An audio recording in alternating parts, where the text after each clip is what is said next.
Direktur Penyidikan Jaksa Agung Muda Tindak Pidana Khusus Kejaksaan Agung, Abdul Qohar, mengatakan impor gula kristal putih seharusnya hanya dilakukan BUMN, namun Tom Lembong mengizinkan PT AP untuk mengimpor.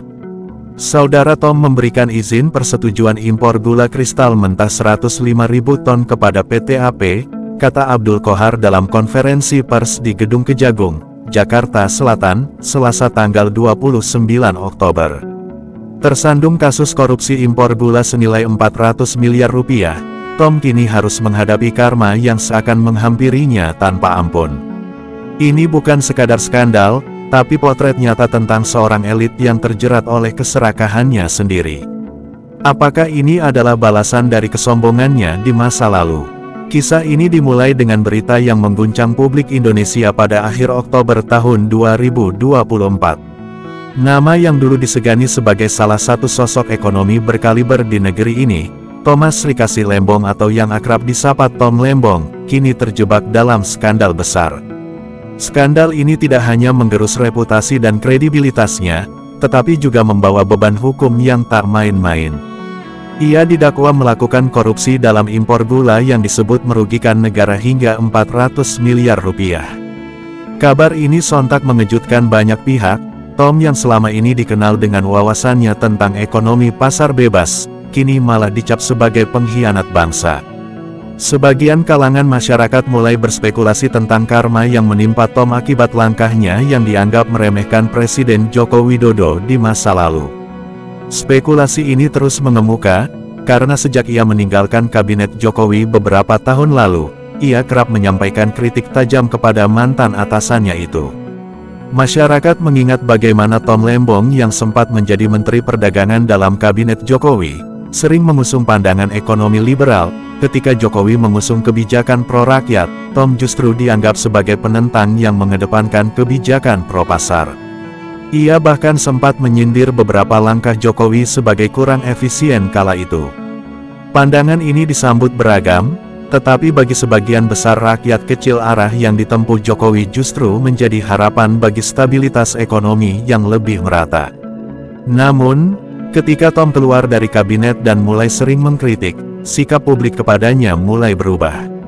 Saat itu ia memilih jalan sendiri melangkah jauh dari bayang-bayang Jokowi.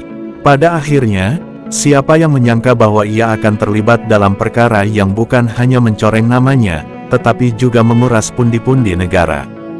Bulan-bulan sebelum kasus ini muncul ke publik, isu seputar penyelidikan terkait impor gula sudah mulai berhembus. Berbagai media nasional mengangkat berita adanya kecurigaan terhadap penyelewengan dalam pengaturan kuota impor gula, yang selama ini dikendalikan secara ketat oleh pemerintah.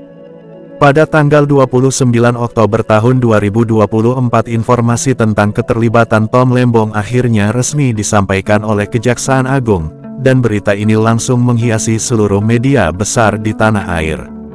Proses penyelidikan ini menelusuri adanya dugaan permainan harga dan alokasi kuota impor yang melibatkan sejumlah pihak, dengan salah satunya, Tom Lembong.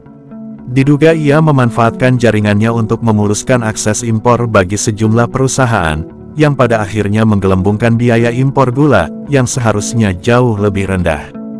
Jumlah 400 miliar yang diungkapkan sebagai kerugian negara bukan sekedar angka, ia menggambarkan betapa dalam kerugian yang harus ditanggung oleh bangsa akibat keserakahan beberapa pihak yang ingin memperkaya diri sendiri. Dahulu ketika Tom Lembong masih menjadi sosok penting di kabinet Jokowi, ia dikenal karena gayanya yang tenang namun tegas. Tom seorang lulusan Harvard University, membawa nuansa internasional ke dalam kementerian dengan pandangannya tentang perdagangan bebas yang modern. Ia dipercaya oleh Jokowi, bahkan ditempatkan di posisi kunci sebagai Menteri Perdagangan yang pada saat itu berperan penting dalam kebijakan ekonomi nasional. Namun, hubungan Tom dan Jokowi semakin memburuk, seiring berjalannya waktu, saat Presiden memutuskan untuk lebih fokus pada ekonomi pro-rakyat dengan kebijakan seperti subsidi bahan pokok, dan proteksi komoditas dalam negeri, Tom merasa langkah itu menghambat perkembangan ekonomi pasar. Ia bahkan pernah berbicara dalam salah satu forum ekonomi internasional, Indonesia seharusnya membuka pintu lebih lebar, bukan menutupnya. Komentar ini sontak dianggap sebagai sindiran tajam terhadap kebijakan Jokowi. Kendati demikian, Jokowi tetap sabar dan tidak merespon secara langsung. Justru bagi sebagian besar rakyat, Jokowi tampil sebagai pemimpin yang memilih melindungi kepentingan nasional, mengutamakan stabilitas dan harga terjangkau bagi masyarakat kecil. Sebaliknya Tom Lembong lambat laun terlihat terisolasi di kabinetnya sendiri, yang lebih banyak berisi pendukung setia Jokowi. Ketika akhirnya Tom memutuskan untuk meninggalkan kabinet, ia tidak menyangka bahwa perpecahan ini akan berbuntut panjang pada reputasinya di masa depan. Kini di tengah panasnya isu korupsi impor gula, masyarakat mulai menilai ulang perjalanan karir Tom Lembong. Di media sosial perbincangan tentang karma mulai menggema, banyak yang merasa bahwa inilah balasan atas sikap Tom yang dulu menganggap remeh kebijakan Jokowi. Meme yang menyindir kejatuhan Tom menjadi viral, kalau dulu meremehkan Jokowi sekarang dapat karma, tulis salah satu netizen yang menanggapi berita tersebut. Tidak sedikit pula yang mengaitkan ini dengan kesombongan para elit yang merasa dirinya lebih tahu, dibandingkan pemimpin yang dipilih rakyat. Para pengamat sosial menyoroti bahwa kasus ini adalah bentuk ironi yang tidak bisa dihindari dalam lingkup politik. Apa yang dahulu dibanggakan Tom sebagai prinsip pasar bebas, kini malah menjadi bumerang meruntuhkan seluruh citra yang ia bangun selama bertahun-tahun. Publik mulai mempertanyakan apakah Tom sungguh menyadari dampak dari perbuatannya, apakah keputusannya meninggalkan Jokowi dahulu adalah langkah yang benar, atau hanya dilandasi oleh ego semata. Di balik sorotan media dan perdebatan publik, ada pertanyaan besar yang muncul, apakah seseorang seperti Tom Lembong mampu bertahan di tengah badai karma ini, atau ia akan terjerat dalam penyesalan mendalam. Kini Tom menghadapi proses hukum yang tidak akan mudah. Jaksa penuntut umum telah menegaskan bahwa mereka akan menindak tegas siapapun yang terlibat dalam kasus ini, terlepas dari status atau kedudukan mereka di masa lalu. Proses sidang pertama dijadwalkan akan berlangsung dalam beberapa minggu ke depan, dan sorotan media tentu saja akan semakin panas. Bagi Tom, perjuangan terbesar kini bukan hanya melawan tuduhan korupsi, tetapi juga menghadapi kenyataan bahwa reputasinya yang ia bangun selama puluhan tahun hancur hanya dalam hitungan hari. Di balik itu semua ada desakan rasa bersalah dan penyesalan yang kini menghantui pikirannya. Tom mungkin tidak akan mengakui secara terbuka bahwa dirinya menyesal meninggalkan kabinet Jokowi, namun pandangan masyarakat yang terus-menerus mempertanyakan keputusannya di masa lalu membuatnya berada di persimpangan besar dalam hidupnya. Berita tentang skandal korupsi impor gula ini berkembang semakin luas. Setiap hari laporan terbaru terus muncul membedah keterlibatan Tom Lembong dan pihak-pihak lain yang berkontribusi dalam kasus ini. Media nasional mengulas kisah jatuh bangunnya karir Tom, dari awal karir cemerlangnya hingga puncak popularitasnya di kabinet Jokowi. Namun, kali ini sorotan itu tidak lagi menyorot prestasi, melainkan mempertanyakan integritasnya. Di layar televisi diskusi tentang karma sering muncul dalam panel-panel talk show, pengamat ekonomi dan politik bergiliran memberikan pendapat, beberapa mengatakan bahwa Tom terjebak dalam ambisinya sendiri.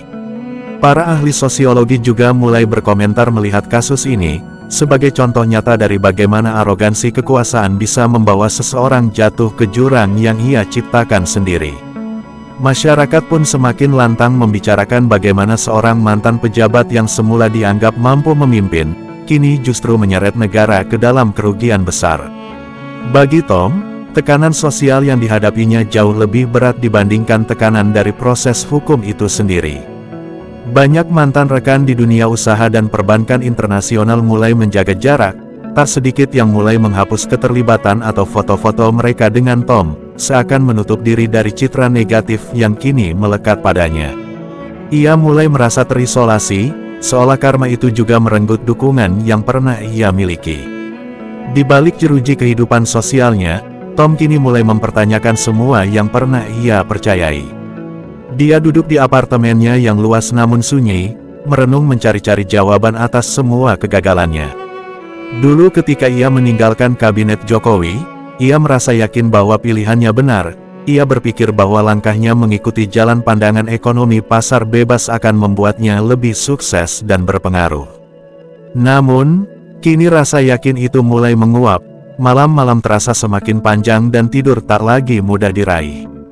Di saat semua pintu dukungan perlahan menutup, ia mulai bertanya-tanya, apakah hidupnya akan lebih baik jika ia tidak pernah meremehkan kebijakan Jokowi? Pertanyaan ini menghantuinya setiap malam. Rasa penyesalan yang dulu tidak ia rasakan, kini mulai mencengkeram, seakan menekan dadanya lebih keras. Di setiap hembusan nafas, bayangan masa lalunya muncul satu persatu, bagaimana Jokowi dengan penuh kesabaran menerima perbedaan pandangan, bagaimana presiden itu memilih untuk tetap mendukungnya meski seringkali berbeda haluan. Semua itu kini terlihat sebagai sebuah kesempatan yang ia sia-siakan, sebuah keputusan yang membawa konsekuensi berat. Tom kini sadar, bahwa bukan hanya kebijakan yang menentukan, tapi juga nilai kebersamaan dan kepercayaan yang terjalin antara pemimpin dan pembantunya. Sayangnya ia memilih untuk mengabaikan nilai-nilai itu demi ambisi pribadi. Bulan berganti dan akhirnya hari persidangan pertama tiba. Gedung pengadilan penuh sesak dengan awak media dan masyarakat yang ingin melihat jalannya persidangan. Tom Lembong datang dengan setelan jas hitam yang dulu menjadi ciri khasnya, namun kini auranya berbeda. Ia terlihat lelah dengan kerutan di wajahnya yang semakin dalam. Sebuah potret seorang mantan pejabat yang pernah berkuasa, kini berubah menjadi tertuduh di hadapan hukum. Persidangan ini menarik perhatian luas, karena isu impor gula yang menyangkut kebutuhan pokok rakyat banyak. Kejaksaan Agung memaparkan bagaimana jaringan yang dibangun Tom memungkinkan manipulasi harga yang membuat gula, bahan pokok yang krusial bagi rakyat, menjadi lebih mahal di pasaran. Fakta demi fakta dipaparkan dan semakin jelas, bahwa tindakan korupsi ini bukan hanya berdampak pada kas negara, tetapi juga mengorbankan kepentingan rakyat kecil. Di tengah jalannya persidangan, seorang saksi ahli dihadirkan untuk menjelaskan dampak ekonomi yang diakibatkan oleh skandal ini.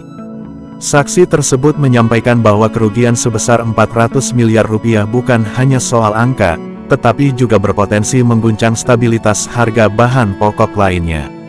Masyarakat yang menonton jalannya sidang, baik secara langsung maupun lewat siaran televisi, terdiam.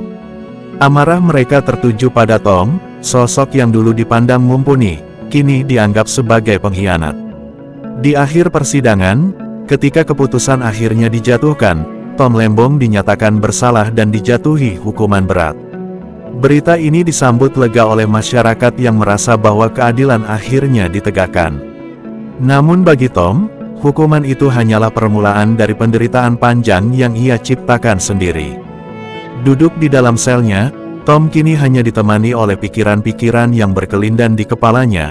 Rasa menyesal terus menghantuinya, membawa dirinya mundur ke masa-masa saat ia masih dipercaya oleh Jokowi. Ketika ia masih memiliki kesempatan untuk memilih jalan yang lebih baik, penyesalan itu kini terbenam dalam kenyataan, bahwa ia telah mengabaikan satu hal paling penting, kesetiaan dan tanggung jawab kepada bangsa.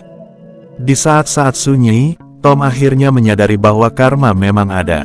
Karma bukan sekadar balasan atas tindakan buruk, tetapi juga teguran bahwa ada hal-hal yang tidak bisa dibeli dengan ambisi semata. Bagi Tom, ini adalah akhir dari perjalanan yang penuh ironi. Ia yang dulu menilai kepemimpinan Jokowi sebagai hambatan, kini terjerat dalam lubang yang ia gali sendiri. Jatuhnya Tom Lembong adalah cermin dari sebuah karma yang tak terhindarkan, sebuah ironi, di mana seseorang yang dahulu merasa lebih tahu, lebih unggul, dan lebih benar, akhirnya tersandung oleh kesombongan dan ambisinya sendiri. Bagi masyarakat, kasus ini adalah bukti bahwa keadilan akhirnya berpihak kepada mereka yang selama ini diabaikan oleh keserakahan para elit. Dalam perspektif publik, Tom Lembong bukan hanya seorang mantan menteri yang tersandung korupsi, ia adalah simbol dari kegagalan moral yang nyata. Sosok yang semula dipercaya untuk mengelola perekonomian negeri ini, justru terperosok dalam tindak korupsi yang menyengsarakan rakyat.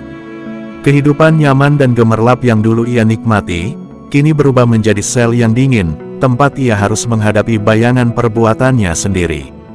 Tidak ada simpati yang tersisa. Bagi Tom kejatuhannya menjadi pelajaran berharga, bahwa, dalam sistem demokrasi yang diperjuangkan oleh rakyat, tidak ada tempat bagi mereka yang menyalahgunakan kekuasaan. Masyarakat menganggap bahwa apa yang terjadi pada Tom bukanlah sekadar hukuman dari pengadilan, melainkan hukuman dari takdir. Karma akhirnya menuntut balas mengembalikan segala arogansi dan kesalahan yang pernah ia lakukan. Di akhir kisah ini, Tom Lembong hanya tinggal menjadi pelajaran bagi mereka yang masih memiliki kekuasaan. Sebuah pengingat bahwa keadilan, walaupun datang terlambat, akan selalu menuntut balas kepada mereka yang mencoba mempermainkan amanah rakyat. Terima kasih sudah menonton sampai selesai. Sampai jumpa dengan video dan kisah menarik lainnya.